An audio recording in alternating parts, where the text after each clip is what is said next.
Howdy, howdy. Hello. And welcome. Is it us you're looking for? I hope so, for they clicked on the podcast. And welcome to But It Was Aliens, the extraterrestrial comedy podcast where we probe extraterrestrial mysteries to determine whether these mysteries really do involve aliens at all. Alongside other things, we take it in turns to host the podcast, and co-host has no idea what's coming up.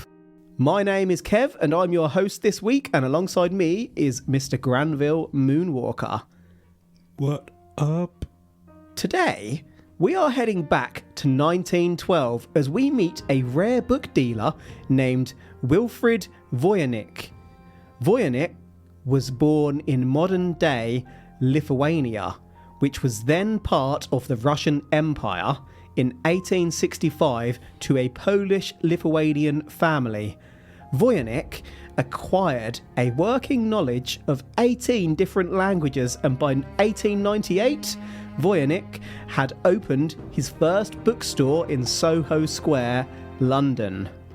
Voynich had a special ability. That's incredible. 18 languages. Yeah, that's mad.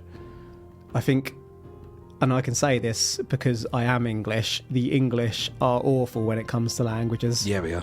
We just don't show any interest within our system, our education systems, in pushing the importance of language. But then We expect everyone to speak English. I also feel that we're not given much choice. It's learn this language. And I think when it's forced upon you to learn a certain language, you don't want to. Whereas if you were given the choice to learn one of, 18 different languages, you'd be much more interested in learning another language. When we went to school, you didn't get a choice at all. You were just given one to do. Yeah. Today, some schools do give you a couple of choices, but even so, yeah, it's hard to learn something you're not interested in. And if you're not interested in learning French, for example, and you'd rather do Spanish, and Spanish isn't an option, you're not necessarily going to try so hard. Anyway. Sorry to cut you off. I used to wonder if people that originally spoke a different language think in that language. Yeah. Or if they think in English. So I watched a interview with Thierry Henry, and he said it threw him off once because he normally thinks in French. Yeah. But in this one instance, he was thinking in English and then spoke in French, and it threw him off. So I know a couple of bilingual folks, and I've asked that specific question because I wondered it, and they say that they generally think in their native tongue, but if they're completely fluent, sometimes they do dual. Oh. So yeah, that's really interesting. But I think, predominantly it's your first language. Voynich had an almost otherworldly ability to identify and or otherwise acquire rare books. Is that because books were generally rare? No. Voynich found the first Latin to Italian translated Bible in Italy in 1902, as an example. Rare books just flocked to this man. It's called the Bookman. In April 1904, Voynich became a British citizen called Wilfrid Michael Voynich, having from birth been known as Mikhail Habdank Wojniks. But what we've really come for today is to learn about something that came into Voynich's possession, again in Italy during 1912. Sorry to interrupt. Yeah? I think the pronunciation of the surname is the same as the other spelling. I think the W-O-J is pronounced... it may well be. Mikhail Habdank Voynich. Yeah. Could well be. I've got no idea. I researched how to pronounce Voynich's name and did not research how to pronounce his birth name, which evidently, now you've said that, does appear to be the same. Voynich visited Villa Mondragone, a noble villa. House of Dragons. A noble villa. Though aren't they all really? Pope Gregory XIII used the villa as a summer residence during the 1500s, and it's actually there that the Pope reformed the calendar into today's Gregorian calendar. 2 other popes also frequented the villa. In 1865, the villa was turned into a college by the Society of Jesus. Jesus. Come 1912, the Jesuits... I've never been sure how to pronounce that, and I've covered a couple of episodes that you'll see in the future. Did you just call them the Jesuits? Jesuits. Jesuits? Jesuites? Jesuits. I don't think it's Jesuits. The Jesuits. Come 1912, the Society of Jesus people were in need of some dollar bills, y'all, so they secretly begun selling some of their belongings. Voynich, with his raging clue for rare documents, got wind of this and was immediately on site. Bet they wish they had a cash converters back then. Buy that shit Quick back. dollars. They'll buy anything. Computer console, buy it. TV, buy it. Sword, buy it. Gun. Bicycle. Let us put it in that secret cabinet here. Golf club. Sock. Gold egg laying chicken. Absolutely. Come over to my side and I'll write you up. Voynich purchased 30 manuscripts from the villa. One was particularly interesting. Right. So, before we get on to the Jesuits, did they all wear suits? Before we get on to them, I have a question about them. No. So, They're basically like Catholic priests and whatnot. I didn't probe them for this episode because it's not hugely important, but I have touched on them in an episode we'll be covering later this year. bet you have. So, the Mondragone Villa, Yeah, that sounds like something out of Game of Thrones, doesn't which it? was used as a summer residence. Mm-hmm. Did they have like hot tubs outside and It's like the Playboy Mansion. hot tub parties? And they were actually powered by dragons underneath, like from the cellar. I thought you were going to go towards like the Pope being a Playboy sex fiend no. kind of. Yeah, but you've gone for it's actually powered by mystical creatures. Mondragone. It does sound like that kind of thing, doesn't it? Mm-hmm. Yeah, religion is wild. Any ideas on what this one particular and particularly interesting book may be? It was a manuscript, wasn't it? It wasn't a scroll. Yes, a manuscript. The Book of Amen. This manuscript was wild. Whoa. Paddington Bear. Yes. It was the first ever Paddington Bear written in the 1200s. The original Harry Potter, which was actually named Lord Voldemort. Voldemort Saga. No, because that doesn't exist. Or does it? No, he died. He lost against a little weasel. It was rewritten. And he still died. Voynich's got the original. So yeah, this was a handwritten codex using an unknown writing system accompanied by unusual illustrations over between 240 and 272 pages. 240 pages remained intact. So if the book was actually 240 pages long, then we have the full book. If it was 272, then we're missing pages. Yes. How do we know? We'll get into that momentarily. Okay. So this is an audio podcast, so we won't go through explaining the document in detail, but I'm just showing Mr. Moonwalker a few pages. Why is there bush?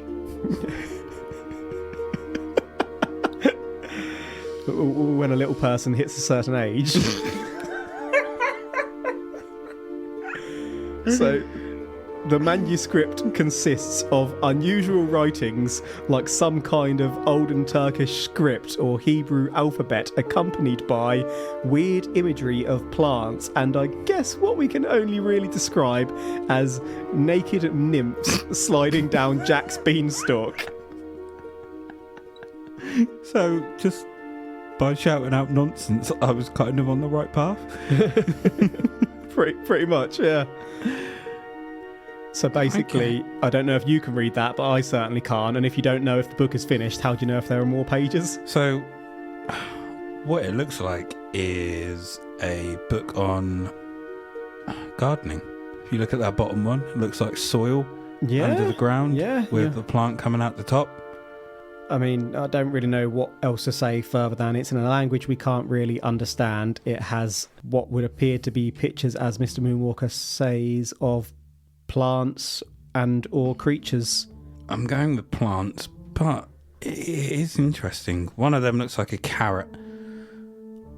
You got an onion there as well.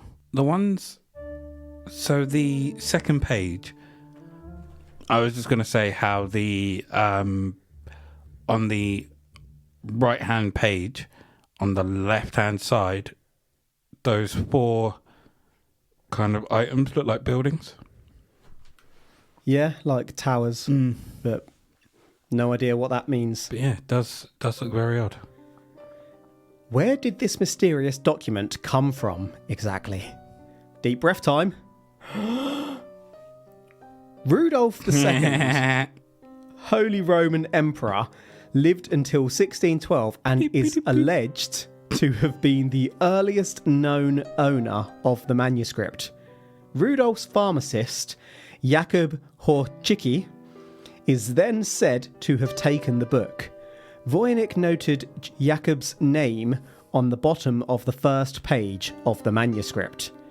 George Baresh, an alchemist and antique collector in the 1600s, is the manuscript's next earliest and first legitimately provable recorded owner.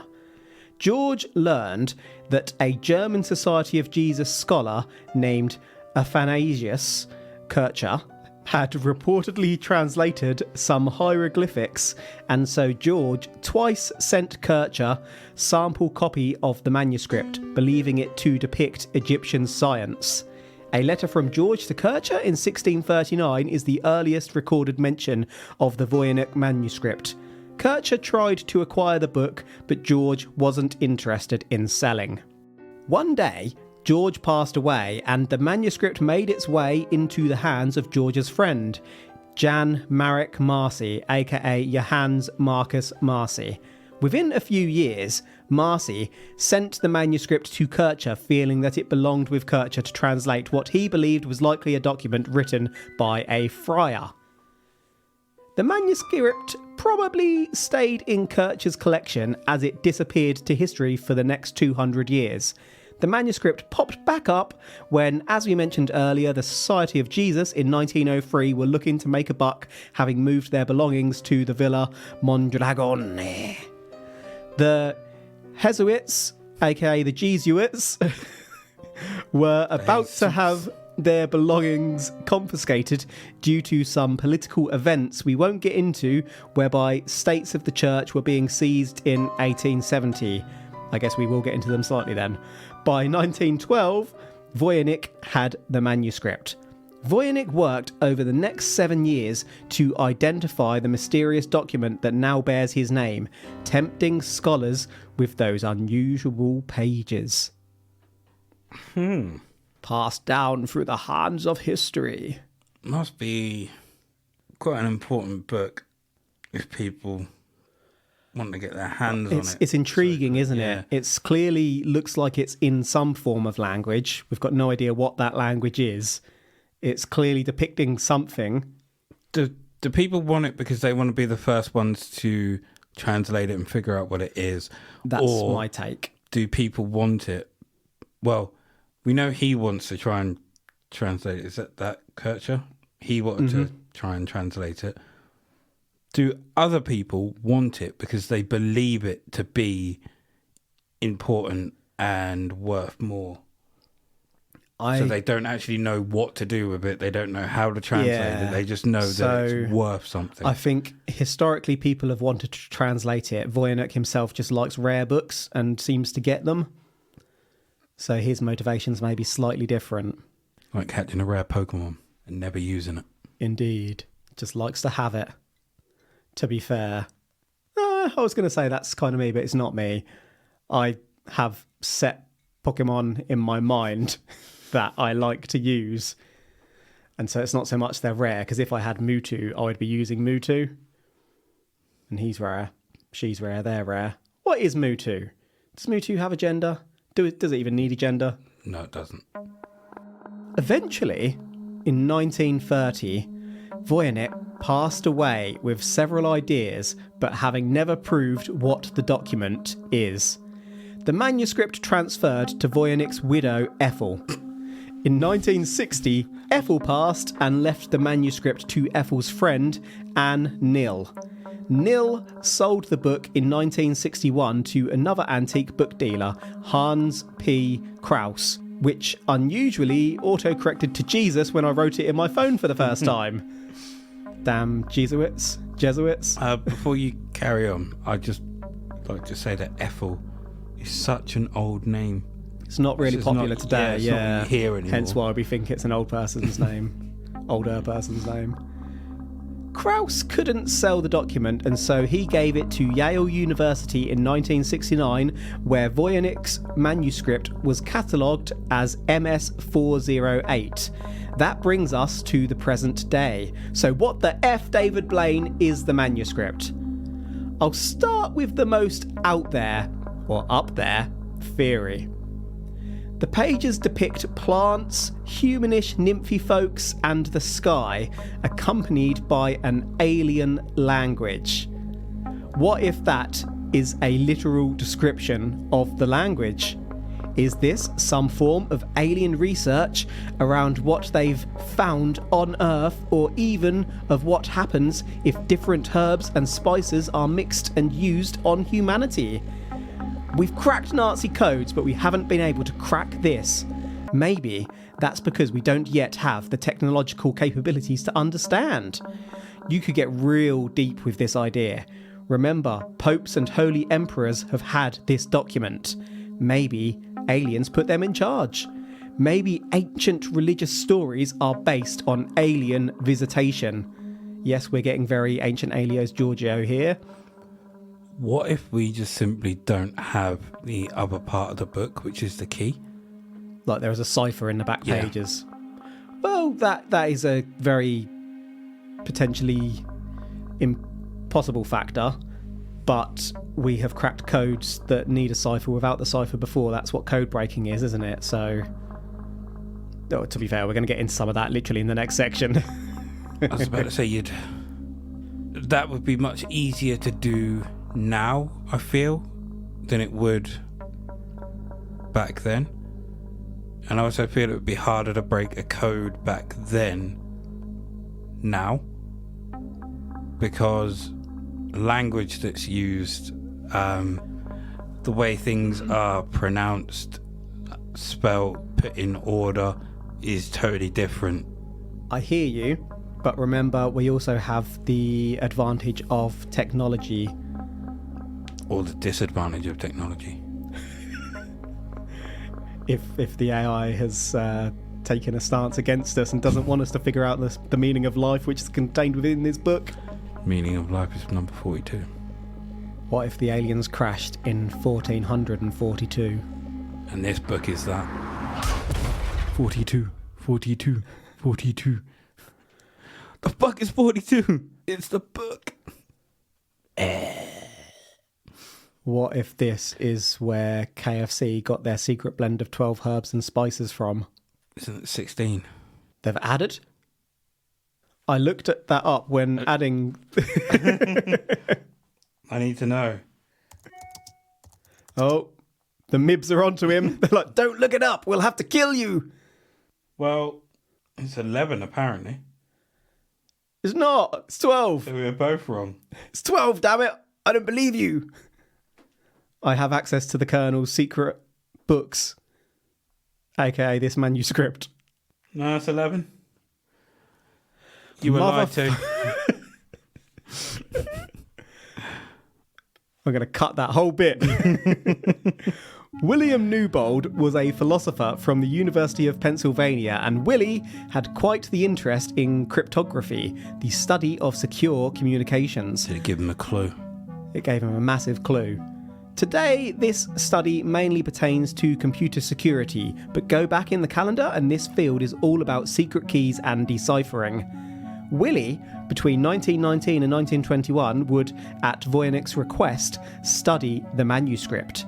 Willie and later Joseph Martin Feely, in 1943 too, he was a bit feely, would both claim that the manuscript was written by a Somerset friar in the 1200s called Roger Bacon, who was also known to be a wizard. I just did not ever expect Roger to be a 1200 friar's name. Interestingly, Friar Roger came up with a calendar reform similar to the eventual Gregorian calendar 290 years earlier than that reform. Pope Gregory may have had Roger's works. Are there legs in this story? Willie completely decoded the manuscript and claimed that it detailed that Roger was using telescopes and microscopes hundreds of years before these officially existed, but after Willie passed away, literature professor and codebreaker John Manley disproved Willie's theory by showing that Willie's methods were unreliable. Willie was soft. So, if he was using telescopes and microscopes hundreds of years before they officially existed, Allegedly. officially existed, where did he get them from? That's exactly the question. This manuscript could have detailed how to create them. Aliens. Wizardry. What if he was using a primitive form of those? Same way we used to tell the time with a sundial. Friar was ahead of his time, Friar Roger. Possible.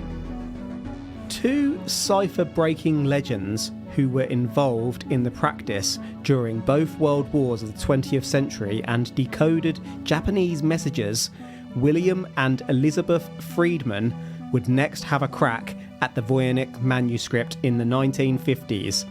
At first, the Friedmans calculated everything by hand, but through the years, computers, tabulating machines, begun to be developed.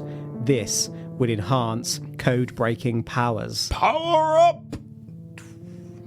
Elizabeth and William worked with the USA's National Security Agency in the 1950s, and there is a copy of the Voynich manuscript in the NSA library, but the Friedmans could not crack the Voynich code. They couldn't even work out how big its alphabet is. Ooh. This shit is hard. You're talking leaders in the field. I suppose it's... And this is like code-breaking heyday, Second World War. Yeah, they're going off of a language they have no idea That's even what exactly it is. it, isn't it? But then that's what we did with other ancient languages. So, you say we done that. Yes. What if those original broken codes are all wrong? What broken code, sorry? You say that we deciphered books and codes and all this So stuff. what if we're reading them, hieroglyphics are completely inaccurate and... Yeah. We've created a whole backline, story, timeline, all of this from codes that we believe are right. And it makes complete sense to us, but it's complete chance. Yeah. Well, not even complete chance. If we had someone from that time in front of us, they'd go, why have you done that? What does that mean? What does that mean? That's not a helicopter. That just means it's raining. Exactly.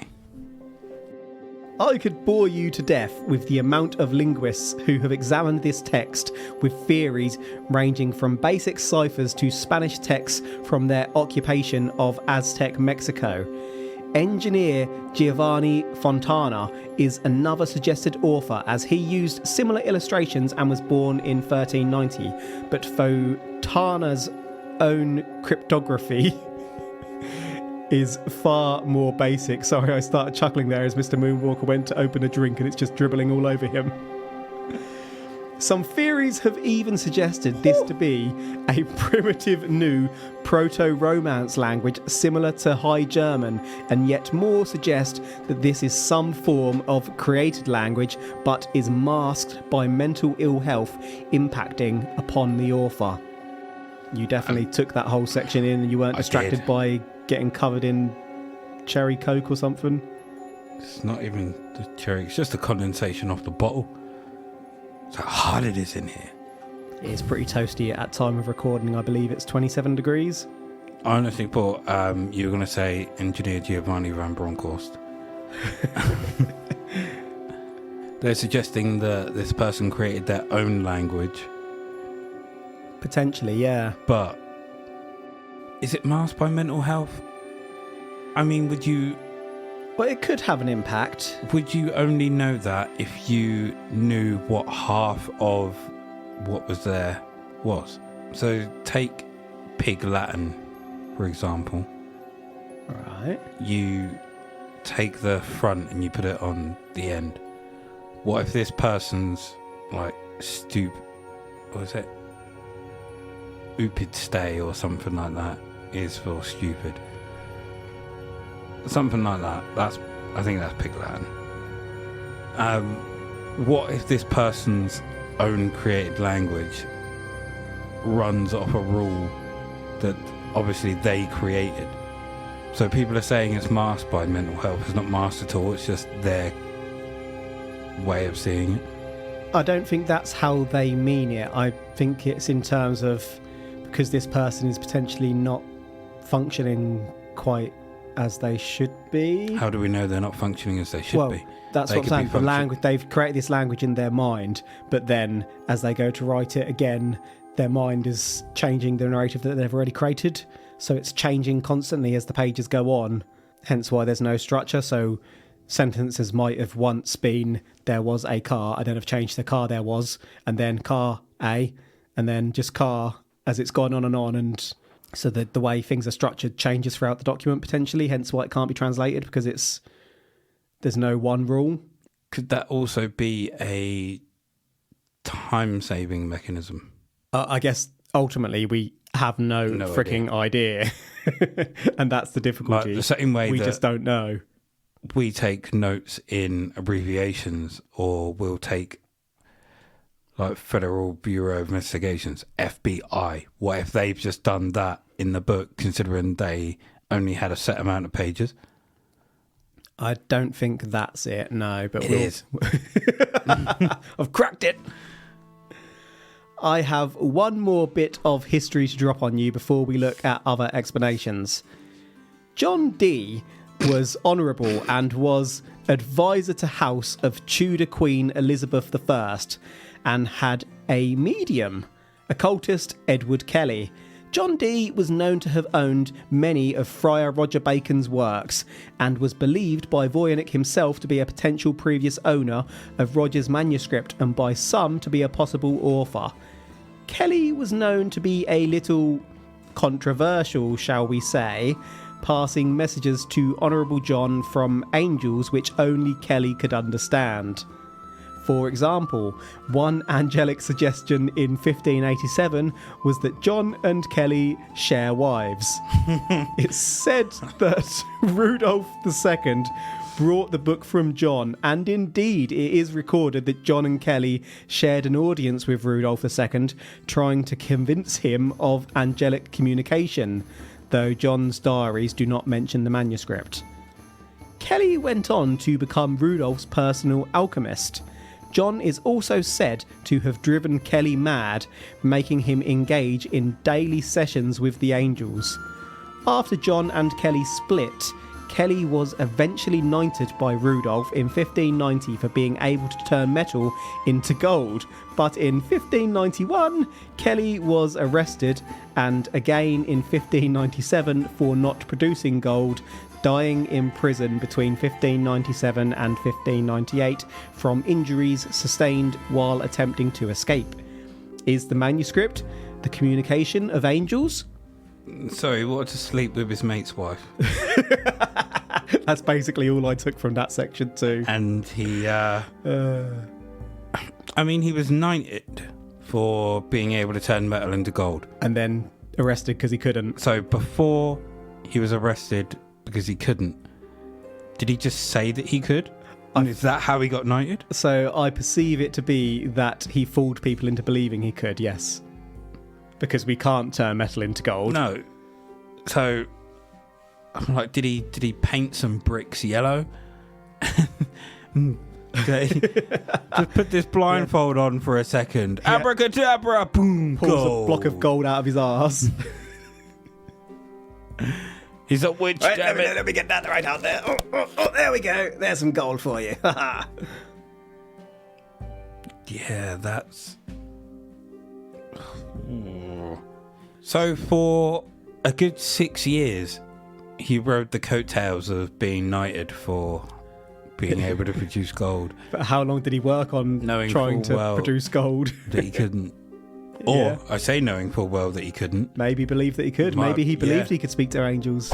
The angels have just dropped me a message, Mr. Moonwalker, and said that you should give me your car. Not happening. But the angels demand it.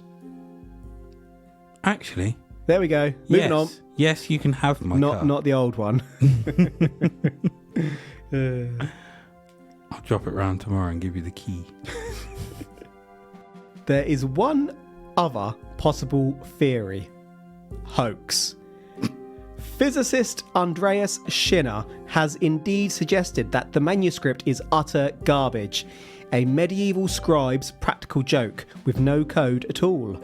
But in 2013, a group of Brazilian and German scientists ran their own statistical analysis and concluded that the manuscript is absolutely written in a language and not randomly generated.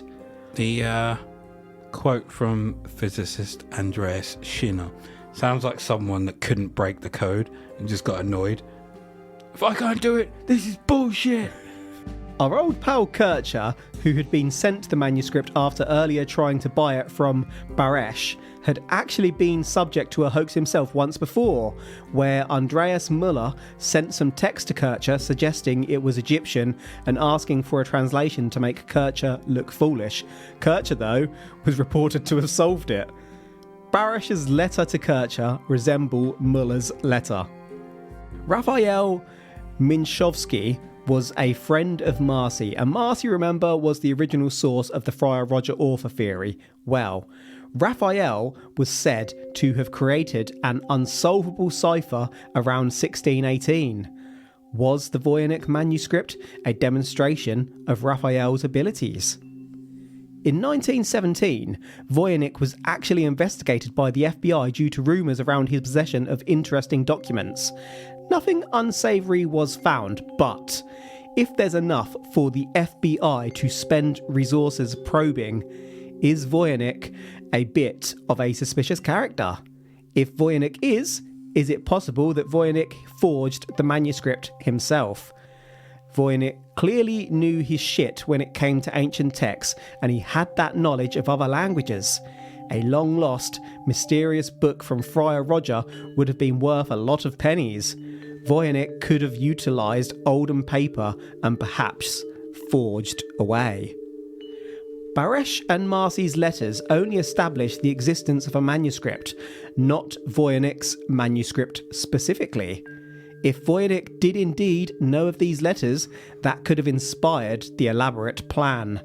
The pages all come from a single source though, completely blank parchment of this quantity from the 15th century consisting of about 15 entire calfskins surviving long enough to fall into Voynich's hands to forge in the 1900s is borderline inconceivable.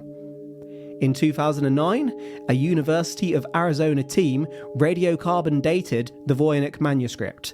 The manuscript was created between 1404 and 1438. The Chicago McCrone Research Institute also added that the ink was added around the same time as the paper was made. The carbon dating is pretty conclusive evidence that the document was indeed written before Voynich's time. In 2014, linguistics professor Stephen Bax suggested that he had decoded part of the manuscript and that it was an essay on nature. However, Bax passed away before a full translation could be made. Today, we still don't know what the Voynich manuscript is. Regardless, it's probably not aliens because the manuscript is written on materials of the 1400s and apparently by creatures with human hands using ink of the time. So there you have it. Right, so I was going to say, why would someone that wants rare books create a fake rare book?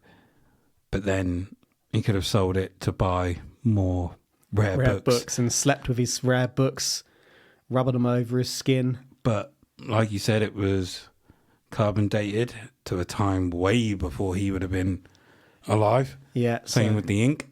Whilst people have theorised that, it has been ruled out. But the old essay on nature. Mm-hmm. I did go back First and say... thing you said was... yeah. Bush! Looks like vegetables and yep, stuff like that. Carrots and onions. Yep. Your very first instinct is usually your right instinct. So do we have the world's first gardening book here? Well, I don't know about world's first, but possibly the world's least well understood. Agriculture. Maybe it contains the secrets of herbology. Maybe it does. How to turn metal into gold. How to grow runner beans. The chap knew, but then he lost the book and couldn't do it anymore and got arrested. But yeah, maybe that book literally describes how to get the best results when trying to grow these certain ingredients in the garden. Maybe. In summary, we've today learned about Wilfrid Voynich, a rare book dealer who in 1912 acquired a manuscript from the Society of Jesus. The origins of this manuscript and the information this manuscript detailed remain unexplained as of early 2023.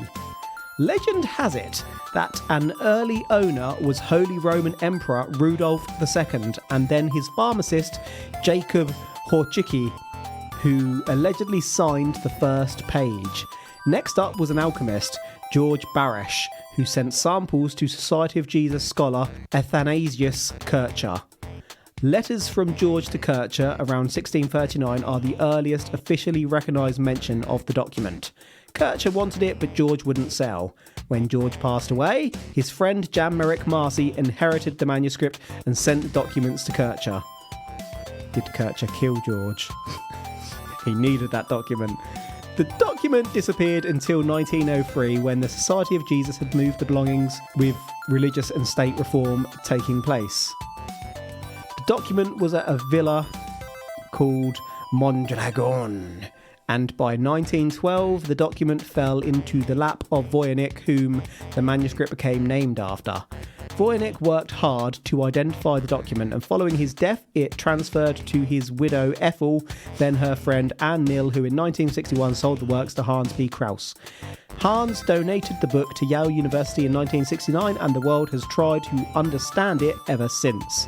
The manuscript has been studied by many down the years and theorised to be an alien manuscript depicting earthly nature. William Newbold claimed, much as Voynich believed, that the document was written by famous 1200s Friar Roger Bacon. Willie's translation was pretty much disproven though. Friar Roger did come up with a similar calendar proposal to Pope Gregory XIII, a later alleged owner. Famous wartime codebreakers William and Elizabeth Friedman tried to solve the case but couldn't. We then touched on John Dee, advisor to Tudor Queen Elizabeth, and his colleague Edward Kelley, who allegedly truthfully was spoken to by angels who convinced Honourable John to share his wife with Kelley.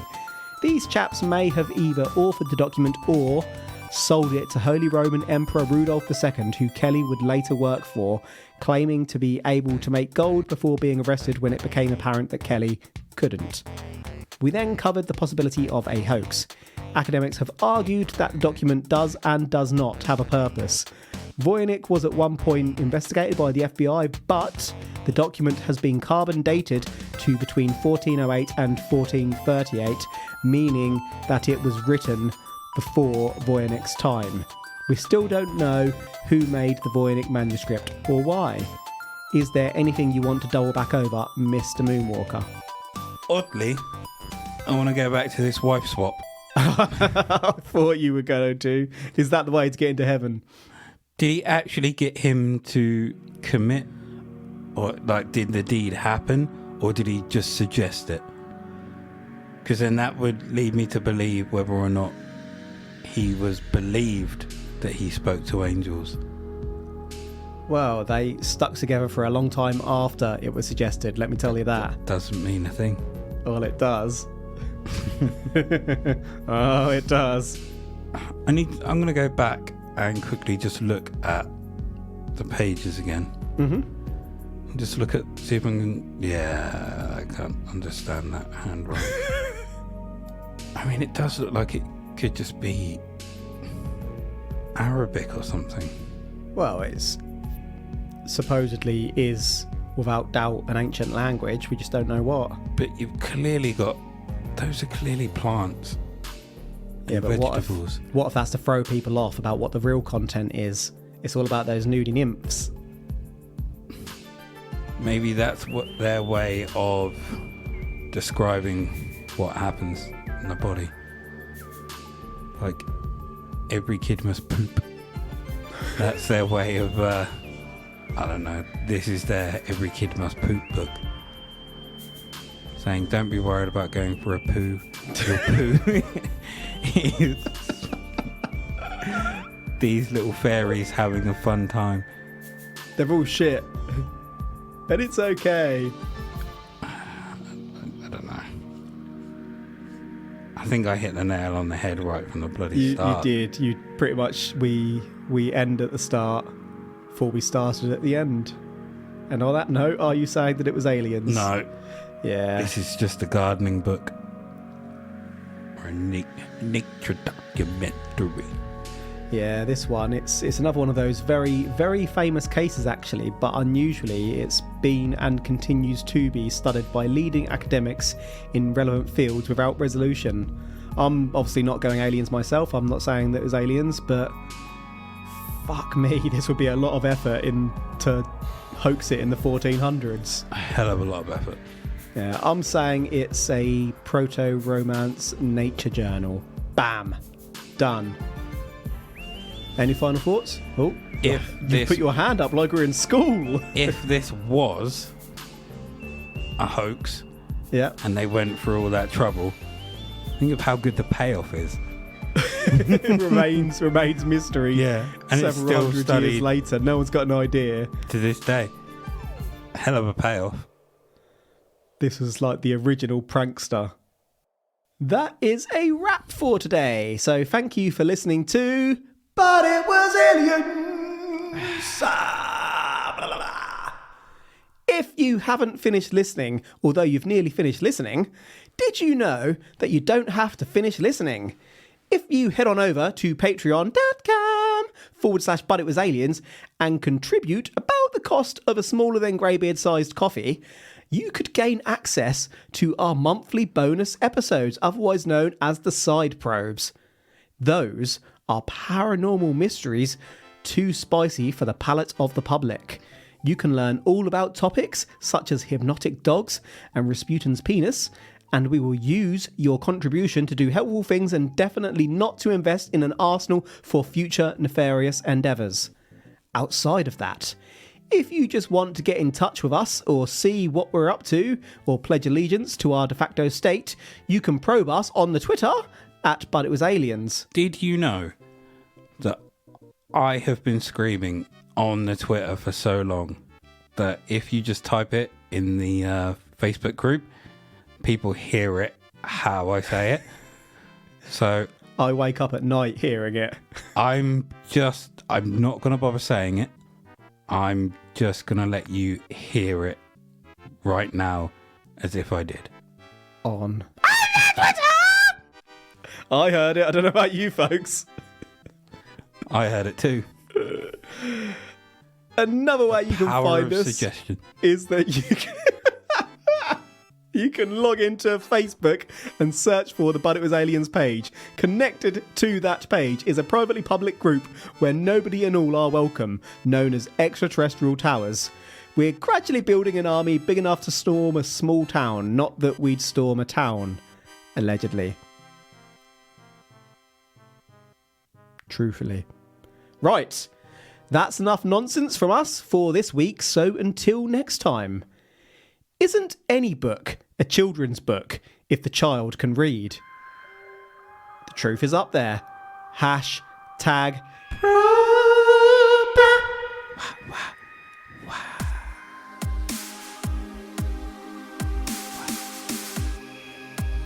Roger.